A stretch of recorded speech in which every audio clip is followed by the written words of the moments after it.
असली खबर नंबर 1 देखने वाले सारे बार भैया ने अशोक गुराना की राम राम। प्रिय दर्शकों, आज हम बरवाड़ा में हैं और हमारे साथ हैं एडवोकेट संजय बुरा जी, जो आम आदमी पार्टी के जिलाध्यक्ष हैं और वार्ड नंबर 22 से भावी पार्षद उम्मीदवार के लिए मैदान में उतर चुके हैं। तो इनसे बातचीत करेंगे कि नए साल के ऊपर ये क्या कहना चाहते हैं हमारे वार्डवासियों को, क्षेत्रवासियों को। स्वागत है जी आपका। बहुत बहुत धन्यवाद अशोक भाई। सबसे पहले तो आपके असली खबर नंबर 1 के सभी दर्शकों को, मेरे क्षेत्रवासियों को, वार्डवासियों को और ग्रामवासियों को नव वर्ष की हार्दिक शुभकामनाएं।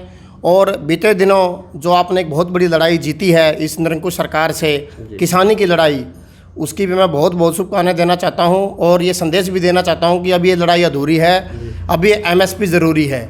उस एमएसपी की लड़ाई अब हमारी शुरू हो चुकी है और इस लड़ाई में मैं एडवोकेट संजय बुरा, जैसा कि सभी क्षेत्रवासी इस लड़ाई में कंधे से कंधा मिलाकर, पहले भी हम इस लड़ाई में क्षेत्रवासियों के साथ रहे हैं और आगे भी रहेंगे। और नव वर्ष में ये लड़ाई बहुत बड़ी लड़ाई होने जा रही है, एमएसपी की लड़ाई। और ये लड़ाई सिर्फ हमारी नहीं है, पूरे भारतवर्ष की लड़ाई है। और इसके आगू जो हैं हरियाणा, पंजाब और खासकर हमारा जो ये क्षेत्र है, तराई क्षेत्र, ये बहुत आगे बढ़कर ये लड़ाई लड़ रहा है, पूरे देश की लड़ाई है।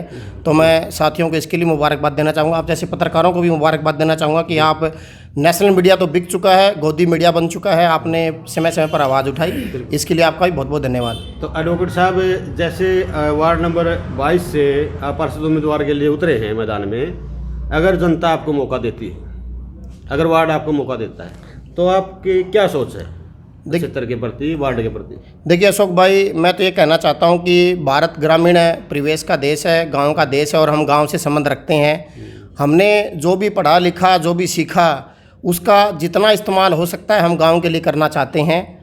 और गांव के अंदर योजनाएं बहुत आती हैं, लेकिन उनके बारे में जो हमारे प्रतिनिधि होते हैं उनको जानकारी नहीं होती। कुछ को जानकारी होती है तो बहुत से अफसर उनको दबा लेते हैं और जो पैसा आता है, जो योजनाएं होती हैं, वो पूरी तरह से लागू नहीं हो पाती। इसी वजह से गांव के अंदर इतना अच्छा माहौल होते हुए, इतना अच्छा पंचायती सिस्टम होते हुए भी वो पैसा, वो योजनाएं लागू नहीं हो पाती। अच्छे स्कूल, अच्छे हॉस्पिटल, अच्छी सड़कें और निकासी का अच्छा प्रबंधन, सीवरेज का अच्छा प्रबंधन नहीं हो पाता। इस वजह से हमारे आज भी गाँव, इतने अच्छे गाँव होते हुए भी, इतना अच्छा भाईचारा होते हुए भी, आज हम इन सुविधाओं को जो सरकार द्वारा दी जाती हैं हम डेवलप नहीं कर पाए हैं। मेरा जो पहला काम रहेगा और जो जिस चीज़ के ऊपर हम सबसे ज़्यादा फोकस करेंगे, वो इन्हीं योजनाओं को अच्छे और मूर्त रूप देने में जो भूमिका एक जनप्रतिनिधि की होनी चाहिए, वो हम निभाएंगे।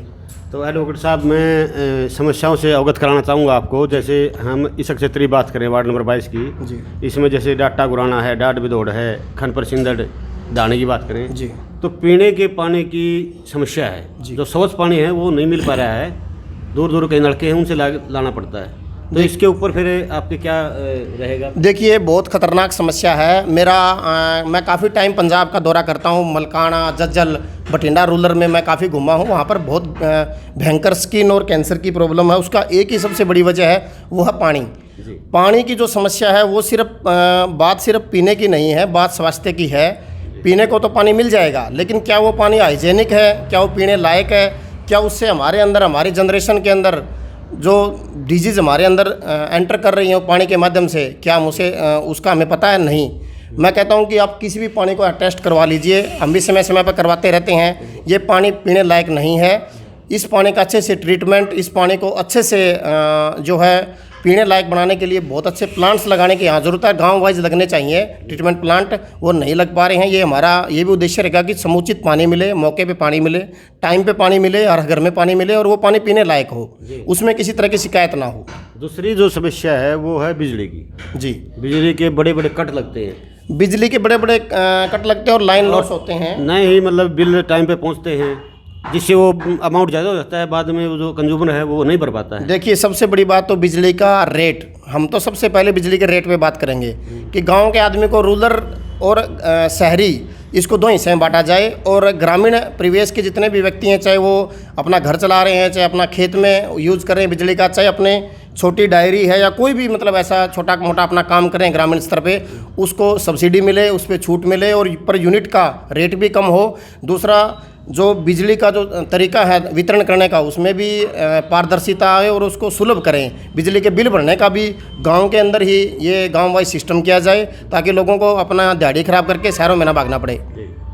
एक और बड़ी समस्या है, हमारे लगभग 6-7 गांव हैं, तकरीबन तो सभी गाँव की समस्या ही मानिए आप, लाइब्रेरी नहीं है। युवा युवतियाँ जो छोटे जो युवा हमारे लड़के लड़कियाँ उनको पढ़ने के लिए बरवाड़ा जाना पड़ता है, यहाँ से जाना पड़ता है। लाइब्रेरी का कोई ऐसा सिस्टम नहीं हो भविष्य में? अशोक भाई, बड़े दुख की बात है कि हमारे गांव के अंदर इतना अच्छा टैलेंट है, हमारे भाई बहन इतने अच्छे इंटेलिजेंट। आप देखो, आप भर्तियों में शहरों के बच्चे भर्ती होते ही नहीं है, ना पुलिस में, ना फौज में, ना किसी में भी, किसी भी गाँव में लाइब्रेरी नहीं है। गाँव के अंदर बच्चे सैकड़ों बच्चे मैं देखता हूँ रेस लगाते हैं शहरों के अंदर पोल्यूशन के अंदर। मैं वहाँ महावीर स्टेडियम में देखता हूँ, बिल्कुल इतने अच्छे बच्चे गाँव के। कौन से गाँव का भाई बताया? खनपर का, डाटा का, कहाँ का भाई, गुराना का, भदौड़ का। मुझे बड़ा दुख होता है कि इतना अच्छा इन्वायरमेंट छोड़ के और शहर के अंदर बिल्कुल उस बंद माहौल में और पोल्यूटेड माहौल में हमारे नौजवान भाई बहन वहाँ प्रैक्टिस करते हैं, वहाँ कमरों में पड़े रहते हैं। मुझे बड़ा दुख होता है कि उनको ये सुविधाएं ग्रामीण स्तर पे क्यों नहीं मिलती है। तो हमारा जो युवाओं के लिए रहेगा, सबसे पहला ये रहेगा कि पढ़ने लिखने का, लाइब्रेरी का, और जितने भी हमारे सरकारी स्कूल हैं उनके अंदर अच्छे से अच्छे कोच, इसके साथ दोनों को जोड़ के पीपीपी मोड पे जो हम काम करवा सकें, हमारा युवाओं के लिए सबसे पहला काम ये रहेगा।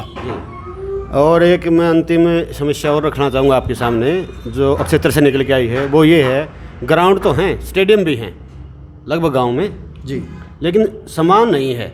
जैसे बात करें एथलीट की, जैसे जेवलिन की भाला करें, डिस्कस थ्रो करें या दूसरे हैं, सामान कहीं उपलब्ध नहीं करवाया जा रहा है। जिम है, जिम भी लगवाई गई है गाँव में, लेकिन जिम का इतना महत्व नहीं। खेल में क्या चाहिए? सामान चाहिए, वो सामान है ही नहीं किसी के पास। अशोक जी, हमारे देश, मैं लगभग गाँव में गया हूँ। जी अशोक जी, हमारे देश को मतलब बहुत ज़्यादा संसाधन है हमारे देश में। हर खिलाड़ी नीचे से उठ के बनता है ना। बिल्कुल है। देखो, खिलाड़ी का मतलब ही गांव होता है, गांव से ही खिलाड़ी निकलते हैं। और जितना भी, चाहे ओलंपिक की बात कर ले, एशियन गेम की, कॉमनवेल्थ की, नेशनल की, हमारा जो परिवेश है, हमारा उत्तर भारत का, खासकर हरियाणा, उसमें बहुत बड़ा योगदान देता है। और ये प्रतिभाएँ गाँव में ही पल बढ़ के बड़ी हों, और गाँव में इनको अगर बुनियादी सुविधाएँ मिल जाएँ तो शहरों की तरफ नहीं भागना पड़ेगा, और गांव के अंदर उनका समय भी बचेगा, माँ बाप को भी कोऑपरेट कर पाएंगे वो अपने अपने काम में, और वहाँ पर दूसरे बच्चों को भी उनको देखकर ललक पैदा होगी। और ये स्ट्रक्चर, जो आप स्ट्रक्चर की बात कर रहे हैं, ये गांव डेवलप होना चाहिए। इसका बजट आता है, मैं आपको बताता हूँ, इसका बजट भी आता है, सारी चीज़ें होती हैं, लेकिन हमारे जो जनप्रतिनिधि होते हैं वो इंटरेस्टेड नहीं है इनको लागू करने में, आगे बढ़ के उनको लागू नहीं करना चाहते। तो हमारा युवाओं के लिए दूसरा कार्य यही होगा। एक छोटी सी बात मैं भी करना चाहूँगा सदा जी, बुरे सब बात क्षेत्रवासियों को मैं जैसा कि बताया, शुभकामनाएं दी है मैंने कि नए साल पे जो हमारा कार्य होगा, नए साल की शुभकामनाओं के साथ मैं कहना चाहूँगा कि एक अभी किसान आंदोलन जो हमने अभी पूरी तरह से, जो कहते हैं कि कुछ समय के लिए किसान आंदोलन को हमारे मौसम को देखते हुए और किसानी को देखते हुए हमने होल्ड पे किया है, स्थगित किया है, बंद नहीं किया है। तो गांव में बात होनी चाहिए, हमारे युवाओं के अंदर भी बात होनी चाहिए। और एमएसपी की लड़ाई, जो इस आंदोलन की मेन लड़ाई थी, वो एमएसपी की लड़ाई है। देखो, तीनों काले कानून तो ये तो वापस होने ही थे, लेकिन जो एमएसपी की लड़ाई है वो असली लड़ाई है, और अब समय है असली लड़ाई लड़ने का। इस लड़ाई के साथ मतलब देश दुनिया का कोई भी विद्वान, कोई भी विरोध की कोई वजह नहीं है। 3 काले कानूनों के खिलाफ बहुत से लोग थे, कहते थे कि ये नहीं है, ऐसे है, वैसे है। मैंने इनको पढ़ा भी है, मेरी गाड़ी में किताब पढ़ी है, इनके ऊपर पूरा आर्टिकल आया हुआ है। तो हमने इस पुस्तक को अच्छे से पढ़ा, देखा, इसके अंदर बहुत कमियां हैं। लेकिन अब जो एमएसपी की बात है, ये एमएसपी पूरी दुनिया में कहते हैं कि हिंदुस्तान के किसानों को मिलना चाहिए। पूरी दुनिया इस बात की गवाह है। और शहर के पढ़े लिखे लोग जो 3 काले कानूनों का विरोध करते थे, आज एमएसपी में हमारे साथ हैं। तो अब हमारी ड्यूटी और हमारा जो लड़ाई है वो दोगुनी रफ्तार से हमें लड़नी है, और एमएसपी की गारंटी लेकर ही हमें इस हिंदुस्तान के किसान का कोई भला हो सकता है। तो एडवोकेट साहब, अगर आपसे कोई मिलना चाहे अक्षेत्र का, तो आपका कॉन्टैक्ट नंबर ही बताएं, और जहाँ आप बैठते हैं ऑफिस वगैरह वो बताइए। मेरा कॉन्टैक्ट नंबर है जी 87 087 50 887। मेरा चैम्बर नंबर है जी 530 601 हिसार में, और 121 हाँसी में। सोमवार मंगलवार को हाँसी कोर्ट में बैठता हूँ, बाकी दिनों में हिसार कोर्ट में बैठता हूँ। और लगभग शनिवार इतवार को मैं आता ही हूँ। बीच में भी कोई दिक्कत होती है तो मैं गांव में, मेरे आसपास ग्वांड में, बरवाड़ा में लगातार आता रहता हूँ। और कोई भी अगर मेरे क्षेत्रवासी को, मेरे साथी को किसी भी तरह की लीगल एड की या किसी तरह की भी और एजुकेशन की, मेरा सीनियर सेकेंडरी स्कूल भी है, एकेडमीज़ भी हैं जहां मैं बच्चों को, मेरे क्षेत्रवासियों को ट्रेनिंग देता हूं। तो कोई भी साथी अगर इन किसी भी कार्य के लिए आप संपर्क करता है इस नंबर पर, तो मैं 24 घंटे उपलब्ध हूँ। चलो, आपका बहुत बहुत धन्यवाद चैनल पर जो अपने इतना समय दिया। बहुत बहुत संजय बोरा जी, एडवोकेट संजय बोरा, खानपुर सिंदर से, जो आम आदमी पार्टी के जिला अध्यक्ष भी हैं और एकेडमिक प्रेसिडेंट भी हैं। कौन सी academy? Vikas defence school and sports academy Dhiranwas का डायरेक्टर। जी, उनकी डायरेक्टर भी हैं। तो इनका हम आभार प्रकट करते हैं और चैनल पर कमेंट जरूर करें, आपको कैसा लगा ये जो उन्होंने बताया। अगर इनको मौका मिल जाए तो ये क्या करेंगे, इन्होंने बता दिया है। तो आप कमेंट करके ज़रूर बताएं और वीडियो को अधिक से अधिक शेयर करें। अपडेट वीडियो के लिए देखते रहें असली खबर नंबर 1। धन्यवाद, नमस्कार।